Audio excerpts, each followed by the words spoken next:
आदाब, नमस्कार, अस्सलाम वालेकुम नाज़रीन। पल पल न्यूज के न्यूज रूम से मैं हूं आपके साथ नदीम अकरम। पॉपुलर फ्रंट ऑफ इंडिया को लेकर के तमाम अपडेट जो है वो लगातार सामने आ रही है और तमाम लोगों के बयान भी इस पर लगातार सामने आ रहे हैं, जिस पर मुस्लिम बुद्धिजीवी भी अपने बयान को सामने रख रहे हैं। तो वहीं तमाम सोशल एक्टिविस्ट भी इस बैन को लेकर के आवाज उठाते हुए दिख रहे हैं। तो वहीं इस पर राजनीतिक पार्टियों के भी बयान सामने आना शुरू हो गए हैं, जहां इससे पहले हमने देखा कि बैन को लेकर के लालू प्रसाद यादव ने ये साफ तौर पर सवाल पूछा कि पॉपुलर फ्रंट ऑफ इंडिया पर बैन लगा दिया गया है तो आरएसएस पर बैन क्यों नहीं लगाया गया, और क्यों कानून के जब एक पहलू हैं तो एक को सजा दूसरे को छूट क्यों। ये सवाल लगातार हर कोई पूछता हुआ दिखाई दे रहा है। और अब इस बहस में बसपा प्रमुख मायावती भी कूद पड़ी हैं और मायावती ने पॉपुलर फ्रंट ऑफ इंडिया को लेकर के बड़ा बयान दे दिया है, जिससे भारतीय जनता पार्टी में खासतौर पर खलबली मस्ती हुई दिखाई दे रही है। तो वहीं कुछ और संगठन जो कि जमीनी स्तर पर काम कर रहे हैं, उन्होंने इस बैन को वापस लेने की मांग की है। किस तरीके से तमाम बयानबाजियां सामने आ रही हैं, इस पर नजर डालते हैं। बहुजन समाज पार्टी के अध्यक्ष मायावती ने शुक्रवार को कहा कि कुछ राज्यों में चुनाव से पहले पॉपुलर फ्रंट ऑफ इंडिया पर बैन आरएसएस को खुश करने के उद्देश्य से राजनीतिक स्वार्थ का कार्य था।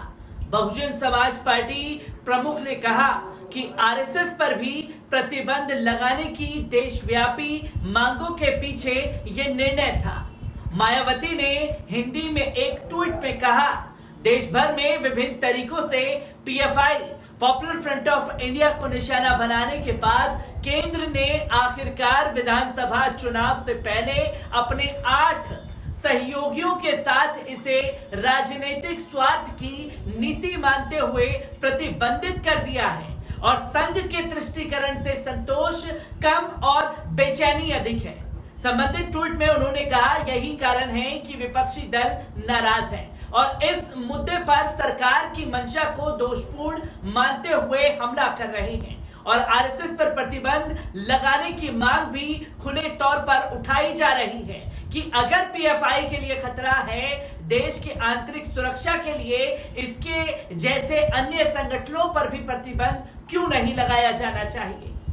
केंद्र ने बुधवार को पॉपुलर फ्रंट ऑफ इंडिया पर बैन लगा दिया, जो कथित तौर पर हिंसा की श्रृंखला में शामिल रहा और आईएस जैसे वैश्विक आतंकवादी समूहों के साथ कई सहयोगियों के साथ 5 साल के लिए लिंक है। जिन संगठनों को कड़े आतंकवाद विरोध कानून गैर कानूनी गतिविधि अधिनियम के तहत बैन किया गया था, उनमें rehab India foundation, campus front of India, all India imam council, national confederation of human rights organisation, national women front, junior front, empower India शामिल है। Foundation and rehab foundation Kerala PFI से कथित रूप से जुड़े 150 से अधिक लोगों को मंगलवार को 7 राज्यों से गिरफ्तार किया गया था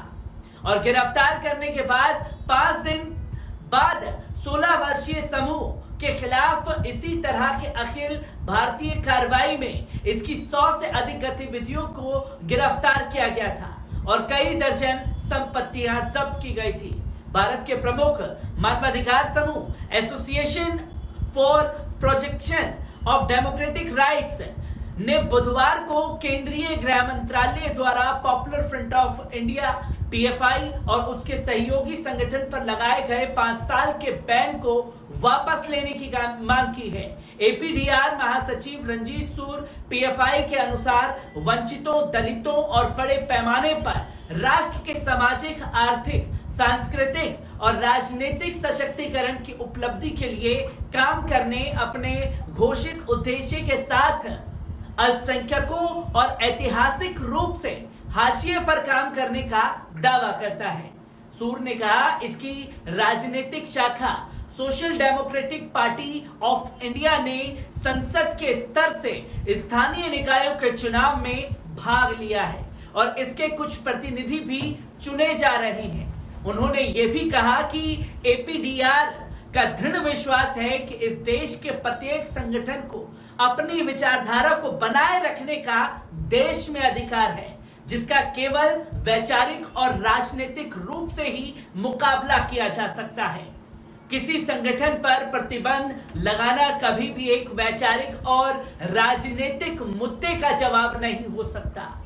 और केंद्र सरकार को एक श्वेत पत्र जारी करना चाहिए कि उसने संगठनों पर बैन लगाकर अतीत में क्या हासिल किया और इस नवीनतम प्रतिबंध से क्या हासिल किया जा सकता है। इसलिए अपरिवर्तनीय शर्तों में एपीडीआर प्रतिबंध की अधिसूचना को तत्काल वापस लेने और इस संबंध में गिरफ्तार सभी राजनीतिक कैदियों की बिना शर्त रिहाई की मांग करता है। उन्होंने कहा कि इस बीच बुधवार शाम को भारतीय कम्युनिस्ट पार्टी, मार्क्सवादी लेनिनवादी और महासचिव दीपांकर भट्टाचार्य ने मीडिया कर्मियों से बातचीत करते हुए कहा कि पीएफआई पर बैन देश में मुस्लिम आबादी को चिन्हित करना है, ये उनको टारगेट करने की चाल है। आपको बता दें कि इससे पहले राजद सुप्रीमो लालू प्रसाद यादव ने केंद्र सरकार के पीएफआई पर प्रतिबंध के बाद आरएसएस पर भी पाबंदी लगाने की मांग कर दी थी और उन्होंने कहा था कि पीएफआई की तरह आरएसएस पर भी बैन लगा देना चाहिए। लालू यादव ने कहा कि पीएफआई पर जांच हो रही है, पीएफआई की तरह जितने भी संगठन हैं सभी पर प्रतिबंध लगाना चाहिए। पीएफआई और आरएसएस दोनों की जांच होनी चाहिए। सरकार पर निशाना साधते हुए उन्होंने कहा कि महंगाई और बेरोजगारी चरम पर है। देश में हिंदू मुस्लिम कट्टरता फैलाने की लगातार ये कोशिश की जा रही है। जहां सबसे बड़े वकीलों के संगठन ने साफ तौर पर मांग किया कि इन लोगों को जिन्हें पकड़ा गया है उन लोगों को रिहा करना चाहिए और साथ ही साथ बैन वापस लेने की भी मांग की है, क्योंकि वैचारिक अपनी जितनी भी बातें हैं वो रखने का सभी को अधिकार है। ये तमाम वकीलों का एक समूह पॉपुलर फ्रंट ऑफ इंडिया के लिए जो जमीनी स्तर पर काम करता है उसके लिए अपनी आवाज को बुलंद करता हुआ दिया है। तो वहीं मायावती ने भी कड़े शब्दों में इसकी निंदा की बैन को लेकर के और साफ तौर पर बताया कि ये सिर्फ हिंदू मुस्लिम की राजनीति के लिए अपनाया गया एक हथकंडा है, जहां चुनाव को देखते हुए केंद्र सरकार द्वारा पीएफआई पर बैन लेने का ये फैसला लिया गया है। तमाम अपडेट सामने आ रही है, हर एक अपडेट को आप लोगों के साथ साझा करता रहूंगा। दीजिए इजाजत, शुक्रिया।